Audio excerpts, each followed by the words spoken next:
Welcome to Sandwich, Illinois, around 60 miles outside of Chicago, population just short of 7,500. One of its residents, 24-year-old Garrett Gilkey, is on the cusp of achieving his dream of making the NFL. But inside the Gilkeys' Rockwell-esque home, a more pressing issue must be addressed. Garrett broke the toilet. She, I think, believes that I broke the toilet. He wants to say he didn't, but I know he did. Okay, so say it was me. Let's just go ahead and say it was me. I say we veto her. These days, it's easy for the Gilkeys to joke about incidents like who broke the toilet. At 6'6", 318 pounds, Garrett Gilkey leaves an indelible mark on many things he touches. That's why the offensive lineman out of Chadron State is projected as a mid to late round pick in this year's NFL draft. But it was his experiences years ago when he moved to Sandwich that left a permanent mark on him. You know, I didn't grow up with the rest of the kids. You know, I wasn't on their baseball teams in the summer. You know, I didn't play basketball with them in the winter. You know, I was the new kid. Everyone else was real tall, getting real big, filling out. And I was still just a small little redheaded, you know, freckly kid. Before his freshman year at Sandwich Community High, Gilkey underwent a heart operation that further ostracized him. I was the one kid in the summer that was standing on the sidelines when everyone else was running in the heat, you know, and the humidity.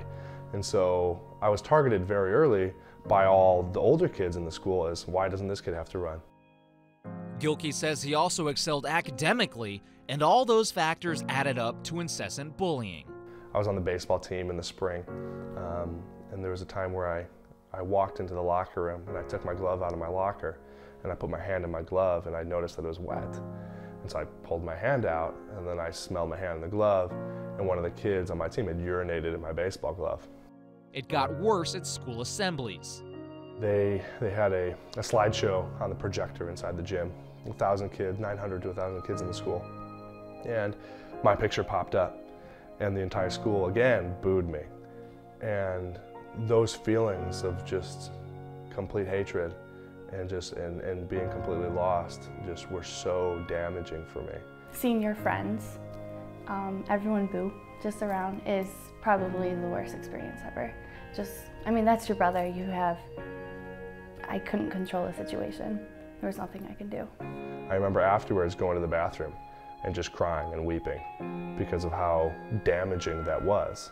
I remember coming home and crying myself.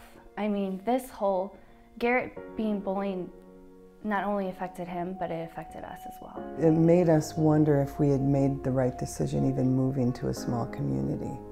Ultimately, a change of scenery was needed. Gilkey transferred.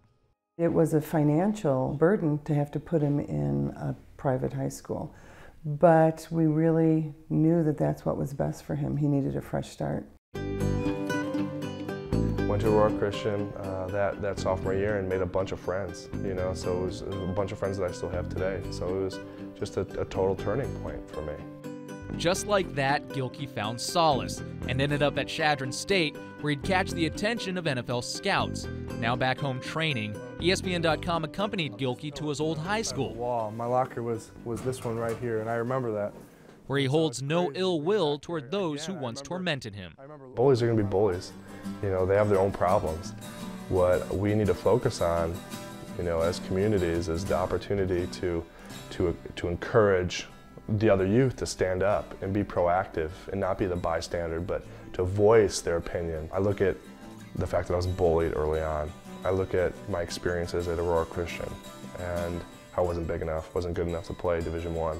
And then my experiences at Chadron, and it's all molded me to be who I am.